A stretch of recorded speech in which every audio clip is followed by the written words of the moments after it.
जब सेवा से निवृत्त होकर हम एकांत में मंत्र जप कर रहे हैं तो ये चार बातें नहीं होनी चाहिए मंत्र जापक में या नाम जापक में। उस समय जिस समय हम बैठे हैं, पहला, नाम जप या मंत्र जप में जो ही हम माला प्रारंभ करते हैं तो सदगुरुदेव भगवान को प्रणाम करके मौन धारण करते हैं जब तक वो माला ना हो जाएगी।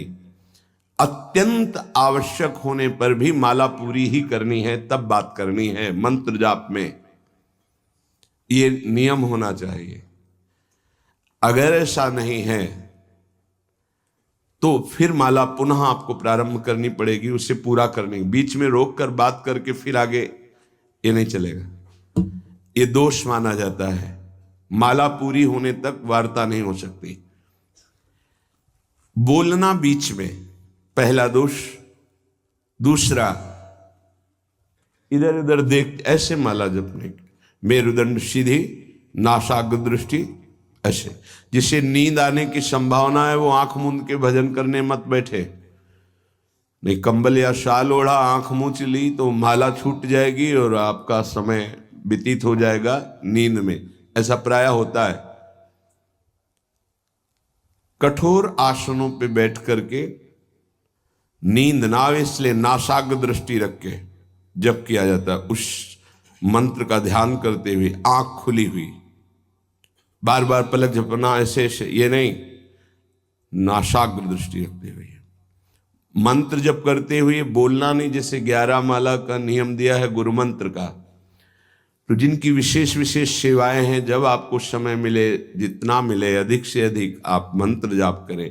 जब आप आसन पे बैठकर मंत्र जाप कर रहे हैं तो बोलना नहीं है, माला पूरी होने पर ही बात करें अगर कोई अत्यंत आवश्यक है। दूसरा, इधर उधर गर्दन हिलाना, देखना, ये नहीं। मेरुदंड सीधी, आंख खुली हुई, आंख मूंद के नहीं जपना। एक महाभागवत की पत्नी निरंतर भगवदाकार वृत्ति में रहती थी, तो उनके पति जब पूजा में बैठते तो आंख मूंद करके बैठते, ध्यानस्थ ऐसे। एक बार उन्होंने पूछा, प्रभु आपके आंख मूंदने और आंख खोलने में अंतर पड़ता है क्या? तो उनका पड़ता है। तो बोले आपकी पूजा अधूरी। हम चाहे बाहरी दृष्टि में हो या आंतरिक दृष्टि में हो, एक ही चिंतन होना चाहिए। आंख खुली हो या आंख बंद, तभी सच्चा उपासक है। तीसरा, हिलना मंत्र जाप के समय। ये कीर्तन में हो सकता है, पद गायन में हो सकता है, लेकिन मंत्र जाप के समय हिलना नहीं, ये नहीं। गर्दन घुमाना, बात करना। चौथा, हंसते हुए प्रपंच की वार्ता करना, हंसी मजाक चल रही, बोलना मतलब उत्तर देना। चौथे में जो हंसते हुए प्रपंच वार्ता करना। बैठे कुर्सी में 3 लोग, माला हाथ में, प्रपंच की वार्ता। अपमान कर रहे हो माला का, मंत्र का। आप क्या कर रहे हो? उपहास कर रहे हो। 4 लोग जा रहे हैं, माला सरक रहा है, बातचीत कर रहे, तो माला सरकाने से थोड़ी भगवत प्राप्ति होगी। जो माला की एक भी मन का नाम और मंत्र से खाली ना जाए, उसका चिंतन करते हुए, वो आंतरिक चिंतन को बढ़ाने के लिए माला है। माला सरकाने से थोड़ी भगवत प्राप्ति होती है। माला की मनका के सहारे से हम प्रत्येक मंत्र का चिंतन करके, उसका श्रवण करके, मनन करके तब फिर आगे बढ़ते हैं। ये थोड़ी कि जल्दी जल्दी किसी किसी की माला को तो देखते हैं कि इतनी रफ्तार से कैसे चल सकती है। अगर हम केवल राधा नाम भी जपें तो इतनी रफ्तार से नहीं चल सकता, क्योंकि हमें लिखना है राधा राधा। फिर अष्टादशाक्षर मंत्र या 12 मंत्र, फिर इन मंत्रों को तो कैसे आप इतनी जल्दी, कैसे बिना अक्षर मात्रा दर्शन के कैसे आप मन का सरका दिए?